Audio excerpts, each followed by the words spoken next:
आज उज्ज्वल हरियाणा न्यूज़ की टीम आज चल के आई है ग्राम पंचायत सैनी माजरा और जो यहाँ के भावी प्रत्याशी उम्मीदवार राजकुमार जी, जिनका चुनाव चिन्ह है साइकिल।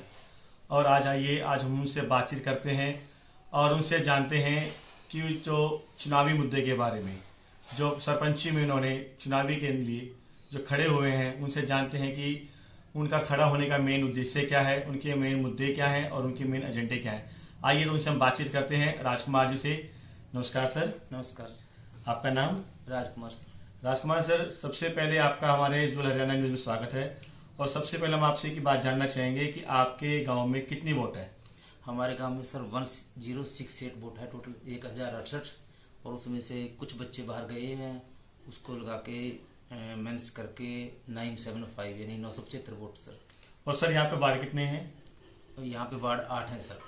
सबसे पहले मेरा आपसे एक सवाल रहेगा सर कि आपका जो चुनावी मुद्दे के बारे में, जो सरपंच में जो आप खड़े हुए हैं, कि आपका मेन आने का जो उद्देश्य क्या है, कि आपका अपना निजी स्वार्थ या गांव के प्रति उनका विकास? सर हमारा जो चुनावी रणनीति में उतरने का सबसे मेन है विकास, गांव का विकास। जैसे कि गांव में गलियों की व्यवस्था, या हमारे गांव में जो सबसे बड़ी समस्या है वो है पानी की। जो अभी रोड के पास पानी रुका हुआ है, उसकी समस्या दूर करना, क्योंकि वो सबसे ज़्यादा हमारे गांव की सबसे बड़ी समस्या है इस टाइम में। और उसके बाद जैसे नालियाँ और पीने के पानी की व्यवस्था, कई बार बहुत प्रॉब्लम आती है गाँव वासियों को। और उसके साथ शिक्षा, जो कि यहाँ पे स्कूल को थोड़ा अपग्रेड कराना है। और काफ़ी ऐसी आइटमें हैं। बात करें शिक्षा की, जैसे आपने की राजकुमार जी, शिक्षा यहाँ के लिए जो आपके यहाँ पे गांव में स्कूल है, हाँ जी सर। कितनी क्लास तक का है यहाँ पे? वो अभी प्राइमरी तक है सर, 5वीं तक। हम कोशिश करेंगे कि वो 8वीं तक लेके जाएं, और ताकि बच्चों को बाहर, क्योंकि बच्चों को दूर दूर जाना पड़ता है, उसके लिए ट्रांसपोर्टेशन का भी खर्चा का उठाना पड़ता है। और बाहर शिक्षा ही बहुत महंगी है। कोशिश करेंगे सरकार से प्रयास करके कि भी ये इसी का स्तर ऊंचा है और बच्चों को अच्छी शिक्षा मिले। जैसे सर बात करें, आपने शिक्षा के बारे में की है, तो हम देखते हैं सर जैसे स्कूलों की जो बिल्डिंग होती है सर, उनका काफ़ी जगह से जो काम इमारत टूटी होती है और काफ़ी टाइम से काम नहीं होता है, या बच्चों को बैठने में दिक्कत होती है, तो उसके बारे में आपकी क्या योजना है? उसके बारे में योजना सर, सरकार ने काफ़ी स्कीमें चलाई हैं। अभी स्कूल के लिए, बिल्डिंग के लिए भी नए नए कमरे डाले जा रहे हैं, और अच्छे बाथरूम बनाए जा रहे हैं। बच्चों के लिए बेंचों की व्यवस्था की जा रही है। हम सर ताकि बच्चों को अच्छी से अच्छी सुविधा मिले और अच्छी शिक्षा मिले। और गांव में कोशिश करेंगे कि सरकार की तरफ से किसी अच्छे टीचर की और बढ़िया क्वालिटी के पीजीटी वगैरह या जो भी टीचर हैं, ताकि बच्चे अच्छी तरह से अपग्रेड हो सकें सर। इसके साथ साथ सर आपसे एक बात करते हैं, जैसे कि गांव में डिस्पेंसरी को लेके। हाँ जी सर। कि कई बार देखते हैं कि गांव में सर एक डिस्पेंसरी नहीं होती और गांव वालों को एक डिस्पेंस गांव से दूसरे गांव या शहर में जाना पड़ता है, तो उसके बारे में आपका क्या विचार है? सर ये हमारे गांव की काफ़ी बड़ी समस्या है कि यहाँ पे कोई डिस्पेंसरी नहीं है। अगर रात को या गैर टाइम कोई भी बीमारी है या किसी का कुछ भी हो जाता है हल्का फुल्का, तो उसको 2-3 गांव छोड़ के कभी ठोड़ में या इस्माइलाबाद में दूर जाना पड़ता है। इसके लिए पहले भी प्रयास चले हैं, पहले वाले जो सरकारें उन्होंने भी काफ़ी प्रयास करे हैं, जो पहले हमारे सरपंच साहब रहे हैं। लेकिन इस बार सरकार के साथ पूरा तालमेल बना के पूरी कोशिश की जाएगी कि हमारे गाँव में एक डिस्पेंसरी की व्यवस्था हो, ताकि गाँव वासियों को अच्छा इलाज मिल सके, टाइम पे इलाज मिल सके। और उसमें एक ऐसे डॉक्टर की व्यवस्था हो जो रेगुलर पूरा दिन और रात को अलग से व्यवस्था हो, ताकि गाँव वासियों को किसी प्रकार की कोई दिक्कत ना आए। बहुत अच्छी बात है सर, जैसे कि आपके अपने विचारधारा है गांव का विकास के प्रति और गांव के विकास को लेके। इसी साथ साथ सर एक बात आपसे एक सवाल अपना, जैसे हम बात करें बेरोजगारी को लेके जी, जैसे कि देखते हैं कि जो महिलाएं गांव में पढ़ी लिखी होती हैं और रोजगार के आजकल आप देख रहे हैं कि बहुत ज़्यादा समस्या चल रही है, तो उनके बारे में आपका क्या कहना है? सर वैसे तो बेरोजगारी पूरे देश में ही बहुत बड़ी समस्या है, लेकिन हमारे गांव में भी वैसे ही है जैसे पूरे देश में है। लेकिन महिलाएं हैं वो बेचारी रोजगार के लिए बाहर नहीं जा पाती, क्योंकि उनको सही ढंग से ट्रांसपोर्टेशन नहीं मिलता, साधन नहीं मिलते, और जाके क्यों काफ़ी दूर जाना पड़ता है गांव से अगर वो।